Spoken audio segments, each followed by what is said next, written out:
Hey y'all, it's Amanda and this is my Texas Zone 8 garden, and before we dive in, be sure to like this video, subscribe to the channel, and share this with a gardening friend.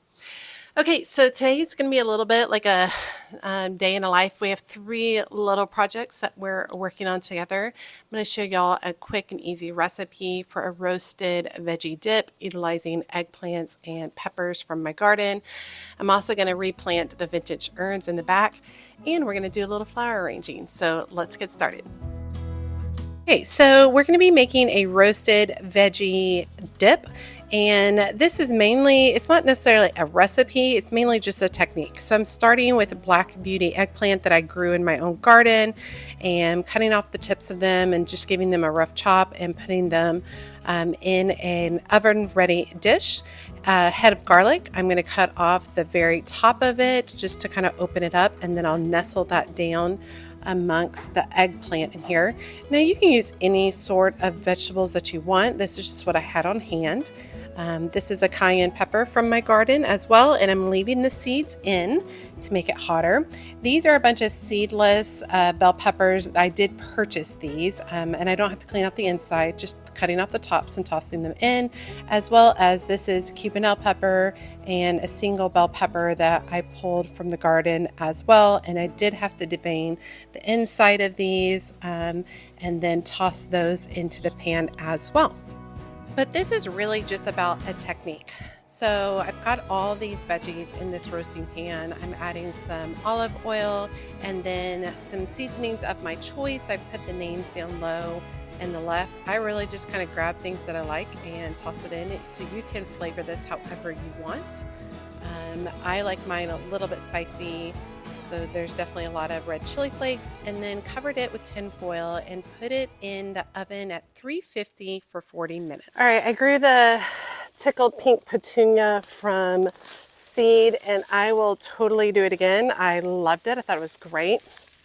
There's also some bacopa mixed in here and some dianthus. There's some geraniums. I am going to go ahead and pull the bacopa, the geraniums, the petunias. I am going to leave, I have some dianthus in here, and I'm going to leave that.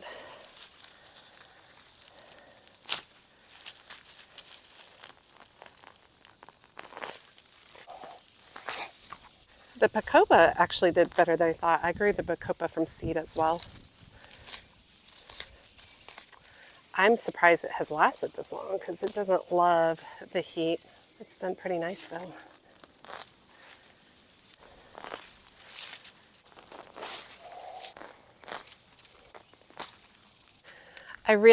In my head, I really want to pull out the dianthus, but I know I'm going to regret that come winter when I am replanting this for winter.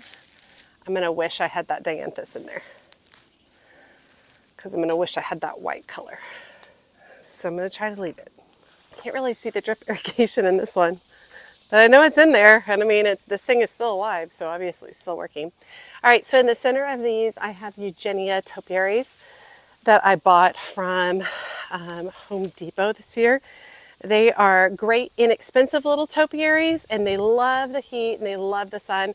However, they are not perennial in my area. They are tropical. And so if I want to save these, I will need to dig them up and try to overwinter them in a safer location. I haven't decided if I'm going to do that or not. It probably will just depend on how tired I am in the winter. That literally is what it is. So let's talk about the plants we're going to add.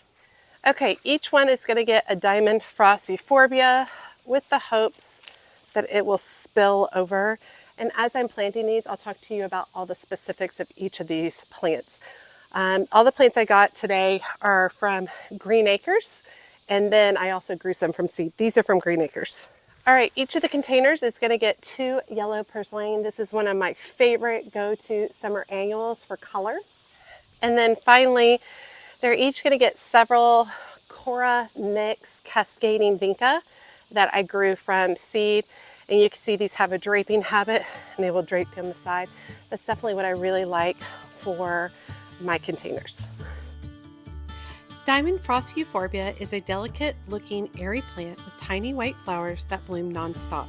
It grows 12 to 18 inches tall and wide and thrives in full sun to part shade. It is heat and drought tolerant, and it's great for containers or softening borders.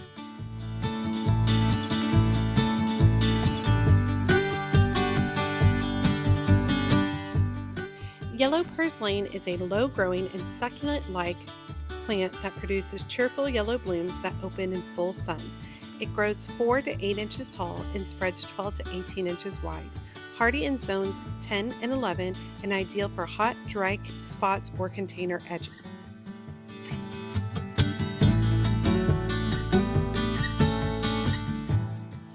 Cora Cascade Apricot Vinca is a trailing vinca that has glossy leaves and soft apricot flowers with a darker eye. It spreads 2 to 3 feet and stays about 6 to 8 inches tall, thriving in full sun, hardy in zones 10 and 11.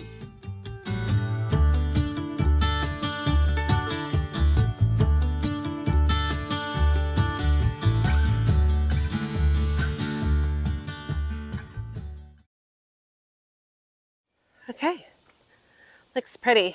I like the Diamond Frost. I'm putting it towards the inside so it will cascade that way.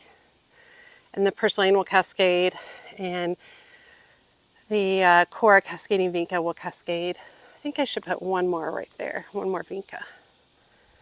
I'll do that. Let's get that back side. More Vinca across the back. The other purslane's there.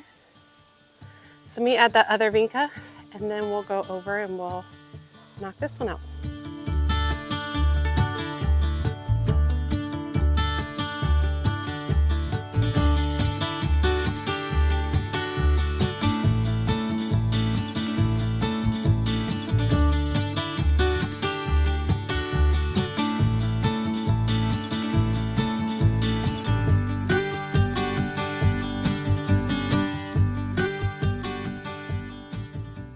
Alright, I'm watering these in with some of my Alaskan fish emulsion fertilizer. Probably noticed I didn't put any granular in with it. Didn't really have any on hand, or I wasn't willing to go look for it. So. Okay, feeling really good about those. They look pretty now, but as they fill in, they will be magnificent. I'm also feeling really good about the color choices I made. That yellow purslane will translate really well for the fall, as well the Diamond Frost Euphorbia. Sorry, it's hot. The Vinca pinks, not so much, but those are easy to pull out and replace with some of the fall annuals that have already started from seed, which is really exciting. It's really exciting to already see like a color palette coming forth. Can you imagine this with beautiful coleus draping out of it? I'm really excited to see some of that. So I think it's going to be really pretty, not only now for the summer, but for the fall. And then we'll make a decision if we want to add anything for the winter. For the winter, I usually like to go silk and use a lot of what I already have. And last year I put snowman topiaries in these. And so if I end up digging up these topiaries, we'll replace them with the snowman. All right, feeling good about that.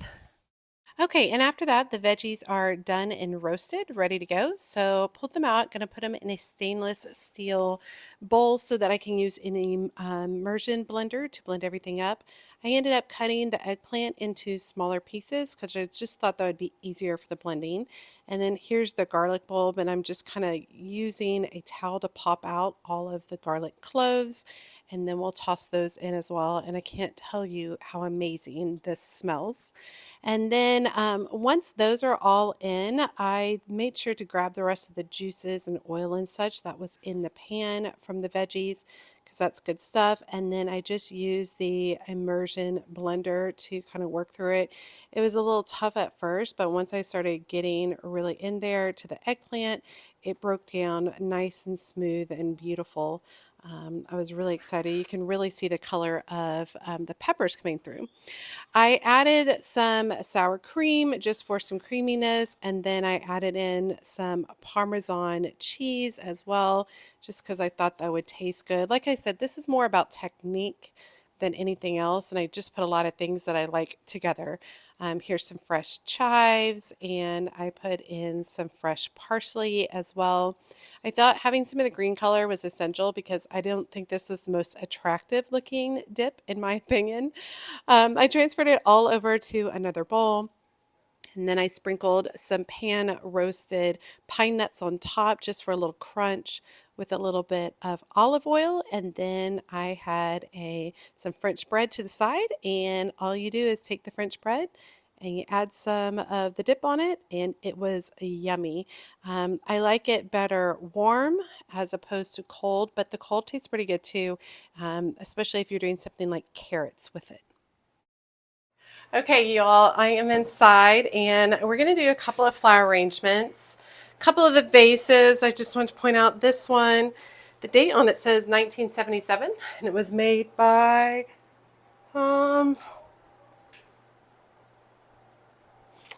Jackson, maybe? I don't know. We'll see. And then this other beautiful vase. This I got from I got the sticker on there. From a thrift store. And it has a mark on the bottom, but I don't recognize the mark. I really like the blue choices with the colors that we're working with right here. And I'm going to grab some clippers, but I think that we're going to arrange directly into the vases. Okay, so I arrange most of the time in my hands, which is called a hand-tied bouquet. But I've had a lot of people ask for some different options because I understand like it is hard to arrange like that. Yeah, hands have to be pretty strong to do that. So I had people asking for some other options. So we're going to arrange directly into the vases. Now, the key to that is making sure that you create a quote-unquote grid to hold the flowers in place. And the easiest way to do that, just checking height real quick, is to start with your greenery, put multiple pieces of greenery in first, and making sure that they're crossed. We're not just going to put it in straight. We're going to lean to one side. I think we might take this down much further.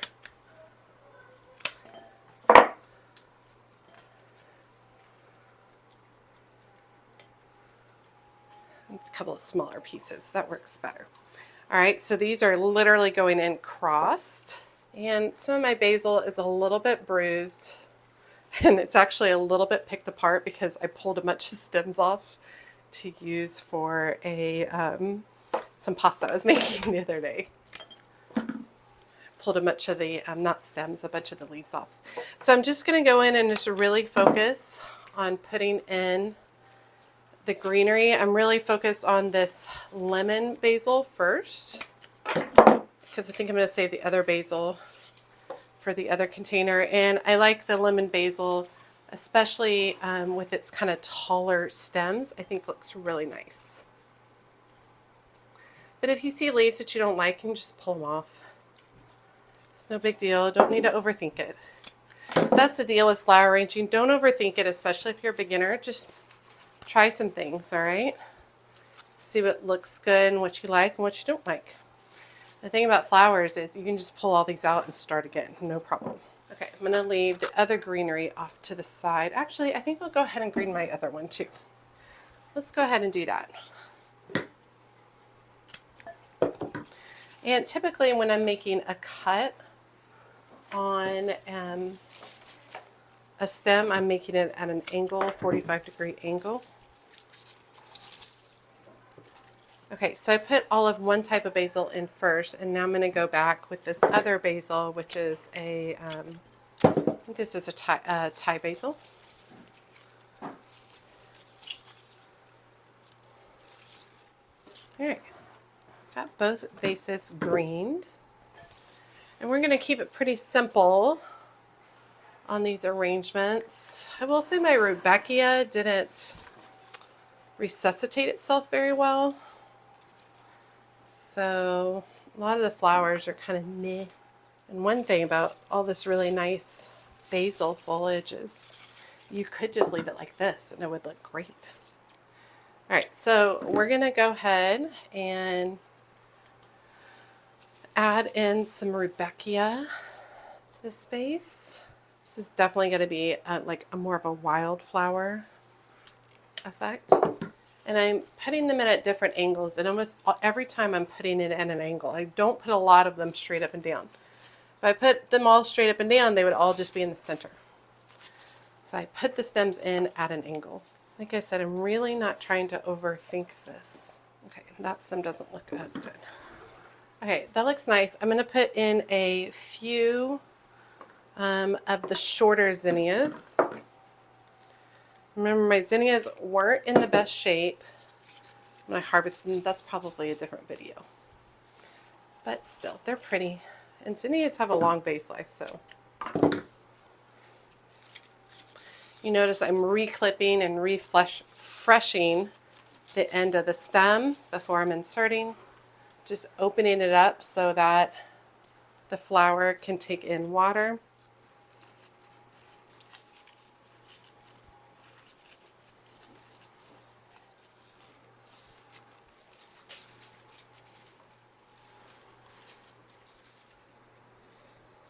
Hey, I think that one looks nice. And moving to this one. Okay, my Rudbeckia is not super pretty, but I've missed most of its season, so I'm going to use at least a few. It's just older blooms.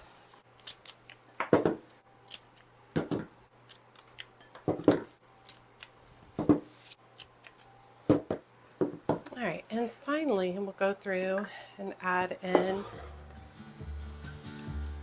some zinnias.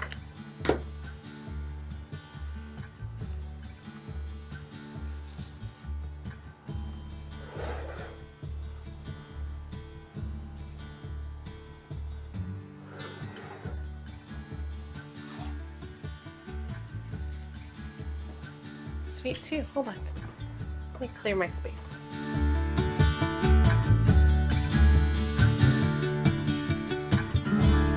Alright you all, I hope you guys enjoyed today's video, seeing me get to do some flower arranging, did a little bit of cooking, and then we also did some new planting in the vintage urns, so kind of a day in the life. So I hope you guys enjoyed it. As always, make sure you like and comment on the video every time you like and comment.